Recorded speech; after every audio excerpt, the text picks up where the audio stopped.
सुप्रभात। बड़ों को सादर प्रणाम और छोटों को बहुत सारा प्यार। मैं अनघादित्य जोशी सरस्वती शिशु विद्या मंदिर टिटलागढ़ की 7वीं कक्षा की एक छात्रा हूँ। आज स्वदेशी दिवस के अवसर पर मैं कुछ कहना चाहती हूँ। स्वदेशी, यह शब्द को हम अगर संधि विच्छेद करें तो यह होगा स्वयुक्त देशी। स्व का अर्थ होता है अपना और देशी का अर्थ होता है देश का। या स्वदेशी का अर्थ होता है कि जो चीज़ हमारे देश में प्रस्तुत हो या निर्मित हो। जब हमारा देश अंग्रेज़ों के अधीन में था तब से ही हमारे महान स्वाधीनता संग्रामियों के लिए स्वदेशी आंदोलन एक प्रमुख अस्त्र था। अंग्रेज़ आए थे यहाँ पर व्यापार करने, लेकिन हम जब आत्मनिर्भर बने, उनके सामान का वर्जन किए, तब उनका व्यवसाय मांदा पड़ गया और इतना उस लोकमान्य तिलक और महात्मा गांधी ने इस स्वदेशी आंदोलन का बहुत बड़ा नेतृत्व लिया और इस आंदोलन का यह प्रभाव पड़ा था कि छोटा सा बच्चा भी अपने विदेशी खिलौने को उस आग में फेंक आया था और जिसकी चिंगारी ने जलकर उस पेपर को जला दिया जिसमें लिखा हुआ था कि भारत अंग्रेज़ों के अधीन में है।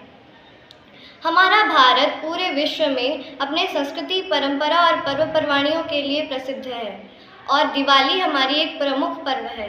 दिवाली के पर्व पर हम माता लक्ष्मी का आवाहन करते हैं, दिए जलाते हैं और पटाखे भी जलाते हैं। यह दिवाली पर्व हमारा है, देश हमारा है, लेकिन हम जो उसमें पटाखे जलाते हैं वह तो विदेशी हैं।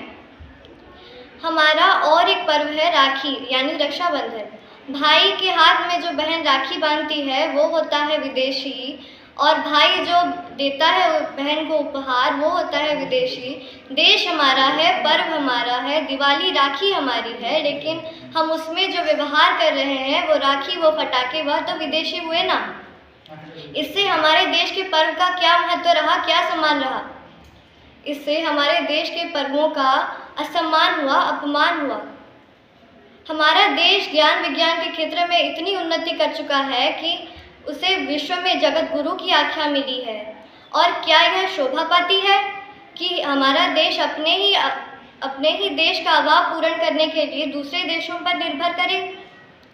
जो चीज़ हमारे देश के कारखानों में उत्कृष्ट बनती है और बहुत ज़्यादा परिमाण में हमें मिल सकती है, उसके लिए अगर हम विदेशों पर निर्भर करें तो हमारे देश का क्या महत्व रहा, क्या सम्मान रहा? इससे तो पहली बात यह होती है कि हमारे देश के लिए हमारे देश की उन्नति प्रगति के लिए जो पूंजी रखी जाती है वो विदेशों पर चली जाती है और उनका देश और उन्नति करता है, उनकी अर्थनैतिक स्थिति और बढ़ती है और यहाँ पर हमारे देश की अर्थनैतिक स्थिति और कमज़ोर होती है।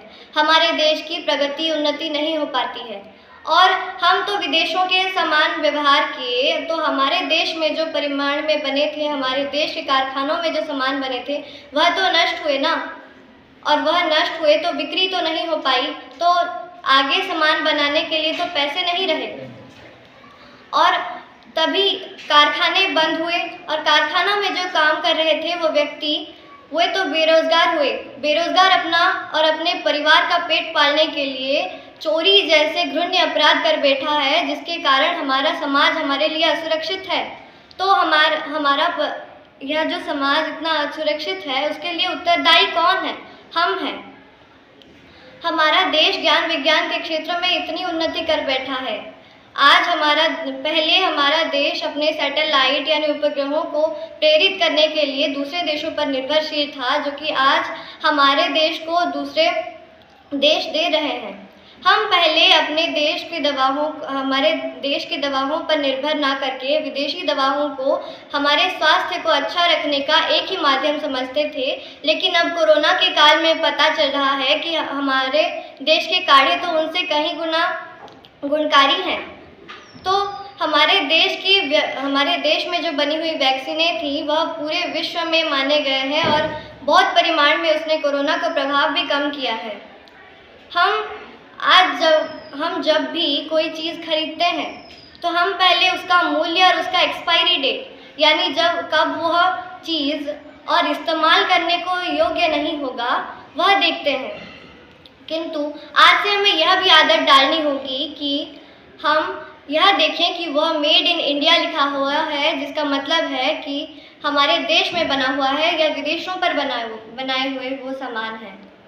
तो हम एक भारतीय नागरिक हैं और एक भारतीय नागरिक के तौर पर हमारा यह फर्ज बनता है कि हम अपने देश का सामान यानी स्वदेशी सामान को पूरे गर्व से खरीदें और उसका गर्व से व्यवहार करें। तो मैं आप सबसे इस स्वदेशी दिवस पर अनुरोध करती हूँ कि जब आप कोई चीज़ खरीदें तो हमारे भारतीय और स्वदेशी वस्तुओं को खरीदें और बड़े ही गर्व से खरीदें तथा जितना हो सके उतना विदेशी वस्तुओं का वर्जन तथा बहिष्कार करें और स्वदेशी वस्तुओं को जितना हो सके उतना व्यवहार करिए। धन्यवाद।